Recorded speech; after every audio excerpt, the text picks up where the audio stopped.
इंट्रायुटेरियन insemination म्हणजे IUI बद्दल तुम्ही ऐकलं. इंट्रायुटेरियन इन्सेमिनेशन म्हणजेच IUI हे एक आर्टिफिशियल इन्सेमिनेशन प्रोसिजर आहे, ज्याच्यामध्ये काय केलं जातं तर जे इन्फर्टिलिटी फेस करणारे कपल्स आहेत किंवा मोस्टली रिझन्स असतात की सर्वायकल म्युकस म्हणजे जे फिमेल पेशंट असतं त्याच्यामध्ये काही इश्यूज असतात, ते जर बायपास करायचे असतील तर जे काही स्पर्म आहे ते मेलचं जे स्पर्म आहे ते चांगल्या पद्धतीने वॉशअप केलं जातं. म्हणजे काय असतं त्या टेक्निकमध्ये जे चांगले स्पर्म आहेत त्यांना मोटिलिटी दिली जाते आणि ते आपण आर्टिफिशियली इन्सेमिनेशन टेक्निक वापरू. याच्यामध्ये काय केलं जातं, जर जे कॉन्सन्ट्रेटेड आणि चांगल्या पद्धतीचे स्पर्म आहेत त्यांना बायपास केलं जातं एंडोसर्वायकल कॅनल आणि डिरेक्टली फॅलोपियन ट्यूब्सच्या जवळ प्लेस केलं जातं. हे आपण कसं करतो तर यासाठी एक कॅन्युला यूज केला जातो. मेल सॅम्पल म्हणजे सिमेन वॉश केलं जातं आणि ते मोस्टली 0.03 ml पर्यंत असतं.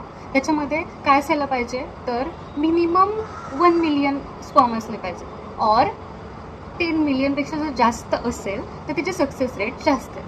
तर हे कुणाकुणामध्ये केलं जातं, कशा पद्धतीने केलं जातं आणि ह्याचं राईट टाईम कोणता आहे करण्यासाठी किंवा आपण ह्याच्यासोबत दुसरे कोणते आणखी मेडिसिकेशन्स देऊ शकतो की ज्याने ह्याचा सक्सेस रेट वाढेल, हे सगळं जाणून घ्यायचं असेल तर पार्ट 2 नक्की बघा. थँक्यू.